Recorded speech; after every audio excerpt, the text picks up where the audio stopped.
NASA says that right as of now it is an awesome essential opportunity to focus on the world Venus. This follows the new discoveries of possible life on the planet. If you end up analyzing NASA's records from the 1960s, you'd see the Space Organization calling Venus a planet of judgment. Meanwhile, Mars transformed into our fundamental objective. Such mindful naming of the essential planets wasn't conventional. During the wild space race period, the Soviet Union was focused on sending missions to Venus. The dazzling planet showed basically no potential for life. Yet the Soviet space program didn't decommission the Venera program until the fall of the USSR. In view of Neil deGrasse Tyson, we finally understand the reason why. Join us as we inspect the declassified photos from Venus taken by the Soviet Union. The fall of the Soviet Union was significant in more ways than one. Not only did it change the world's overall structure, but the breakdown of the USSR also sealed away many secrets. The reality that the Soviets had a deep inclination for keeping secrets from running the most speedy intelligence organization on the planet to being secretive about their true limits suggests that extraterrestrial contact was one of those privileged secrets. The former superpower holds many untold secrets. Before the US outpaced all planetary missions in space, the Soviet Union was leading the game, while the US and USSR had a long history of both successful and failed space missions. Their primary focus was on the hostile planet Venus. In the Russian language, you'd see Venus as Venera, which is also the name of the mission that persevered from 1961 to 1983. During this time, the US was focused on sending its missions to the moon. In a way, the Soviets chose to use their resources elsewhere. We can't say that the whole obsession with the second planet from our sun is odd. Did the Soviets want to use the planet's surface as a potential power station, or were they maybe hoping to colonize the planet, seeking any signs of development beneath the surface? The question remains, why were the Soviets so focused on this hostile planet as they conducted these missions during the Cold War? They weren't completely open about their goals. In fact, everything we know about the Venusian missions comes from declassified and unarchived information.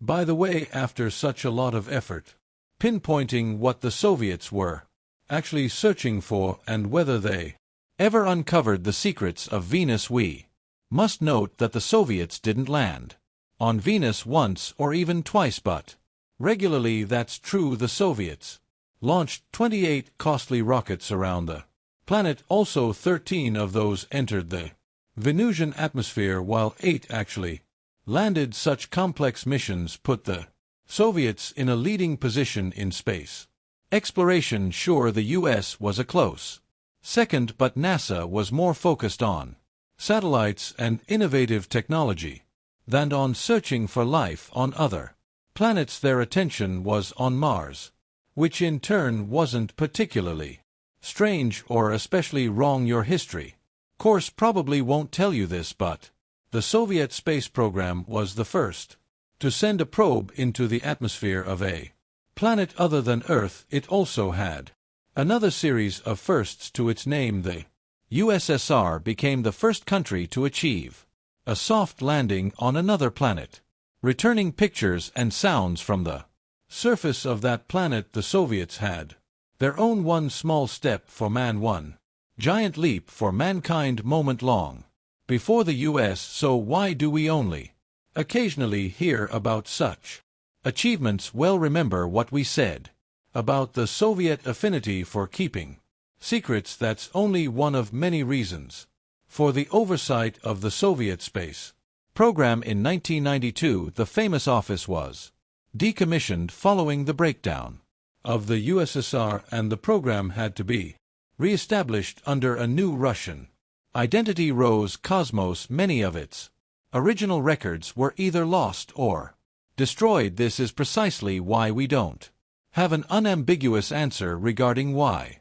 The Soviets launched 28 rockets into Venus's atmosphere. Still, we can make the most reasonable presumption maybe the Soviet decision to explore Venus was more about cost efficiency than anything else. It's not to say that the space program didn't recognize the planet's actual potential. They were looking for reasonable water levels, sunlight, radiation, and the general characteristics of the planet. Without a series of these space missions, it would have been exceptionally challenging to assess Venus's high temperatures and thick atmosphere. Today, many astronomers don't believe that the hostile planet could support life. The temperatures there are high enough to melt lead, and water is scarce. Besides, due to its thick air, the atmospheric pressure on Venus is roughly 90 times that of Earth. At any rate, there are still ongoing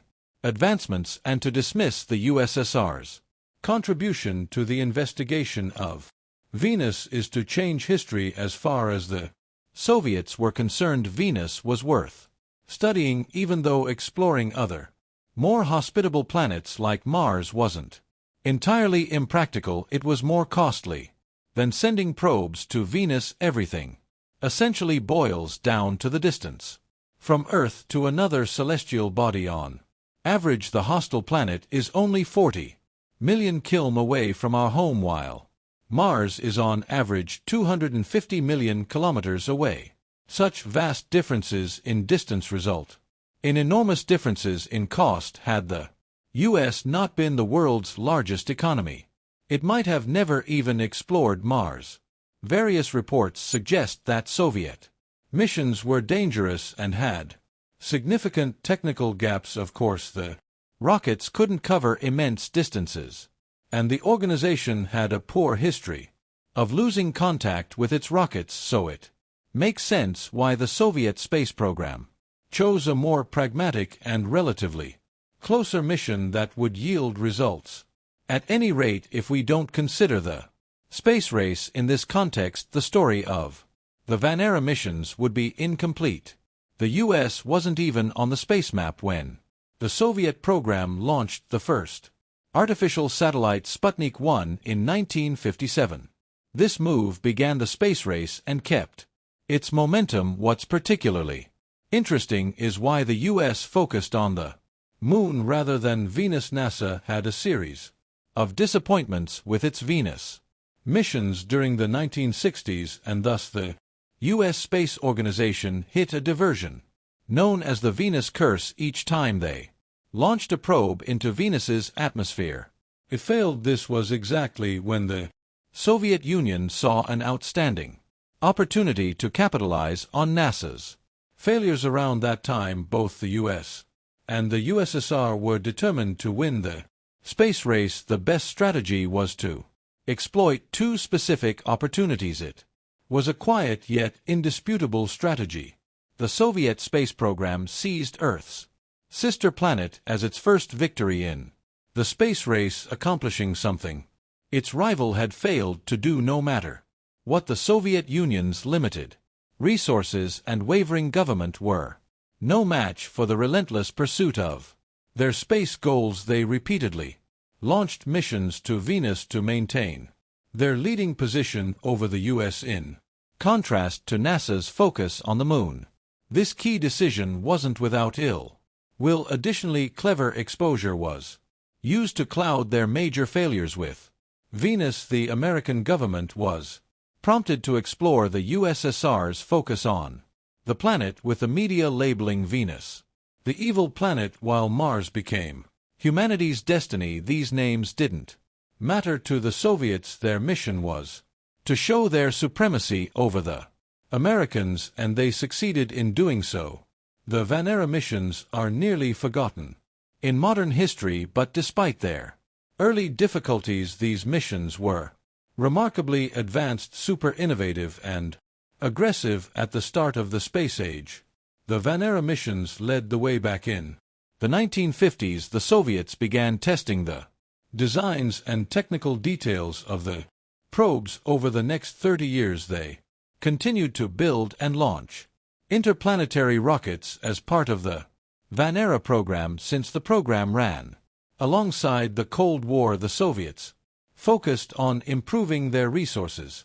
Fortunately for them, the early years of the conflict gave them more resources than the US, which turned out to be incredibly important. It allowed them to build larger rockets designed to break through high altitudes and cover vast distances. The Soviets rushed to experiment with both manned and unmanned rockets, while the Soviet scientific community worked on a series of measurements and evaluations to create exact courses for the Venus missions.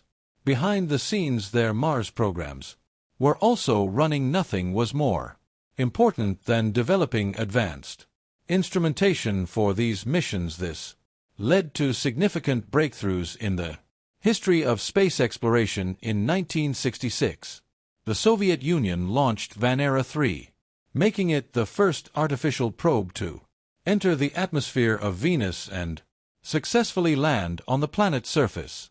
This accomplishment raised the competition between the two superpowers.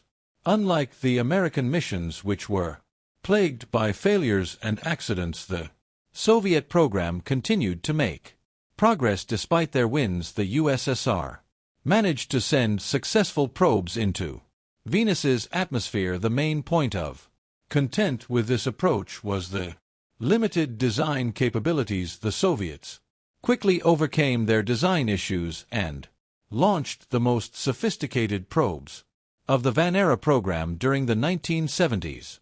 Their pioneering efforts allowed them to achieve the first concurrent launches of Venera 4 and Venera 5. According to most history experts, this was the most extraordinary decade in the history of space exploration. Surely the US tried to develop similar launch methods, so why did the Soviet program choose concurrent launches into Venus? To understand this, you need to recognize that interplanetary travel requires advanced instrumentation to gather the highest level of data and evidence. The probes were initially launched to study the planet's surface, and that's exactly what happened with Venera. Since the launch went perfectly, the probe successfully entered Venus's atmosphere.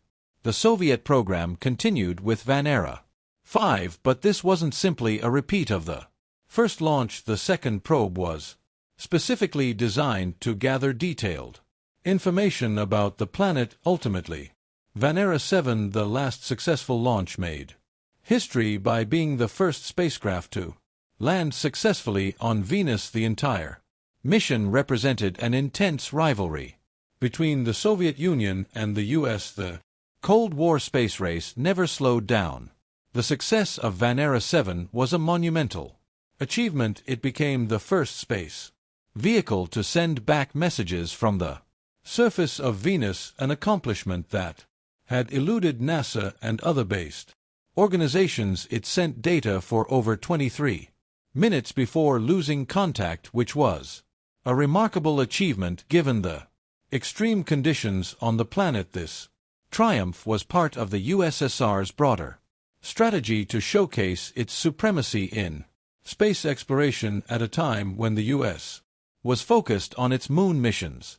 Nevertheless, the Soviet victories didn't come without their setbacks. While the Venera probes were vital for Venus exploration, they were also plagued with challenges. For example, the harsh conditions on Venus, its thick atmosphere, extreme heat, and crushing pressure made it difficult to maintain communication and keep the probes working for extended periods. Despite these difficulties, the Soviets continued their missions. Venera 9, launched in 1975, succeeded in sending back the first black and white pictures from the surface of Venus, further cementing the USSR's leadership in planetary exploration. The Soviet space program work on Venus wasn't just about outshining the US, it was also about gathering essential scientific data. The Venera probes helped establish that Venus had a surface temperature of around 465 degrees Celsius (869 Fahr). extremely hot for any Earth-like life to exist. The probes also confirmed that the planet's atmosphere was primarily composed of carbon dioxide with clouds of sulfuric acid, making it one of the most inhospitable places in the solar system. Despite this harsh environment, some scientists have continued to speculate about the possibility of life in Venus's upper cloud layers, where conditions may be more temperate. Recent discoveries such as the detection of phosphine gas in Venus's atmosphere have reignited interest in the planet. This has led to renewed efforts by space agencies like NASA, ESA, and Russia to launch new missions to Venus as scientists seek to learn more about its history and whether life ever existed there. The Venera program, now largely forgotten in popular memory, was a pioneering effort that provided much of the first concrete data about Venus. The Soviet Union's commitment to these missions demonstrated their resolve in the space race and their technical achievements in planetary exploration. It laid the groundwork for future missions to both Venus and other planets. With the collapse of the USSR and the discontinuation of the Venera program, Venus exploration slowed down. NASA's focus shifted to Mars, and much of the academic community turned its attention elsewhere. However, as we look to the future, Venus may once again take center stage with new advancements and international collaboration. The secrets of this hostile planet may yet uncover more hidden truths, ones that could change our understanding of life in the universe.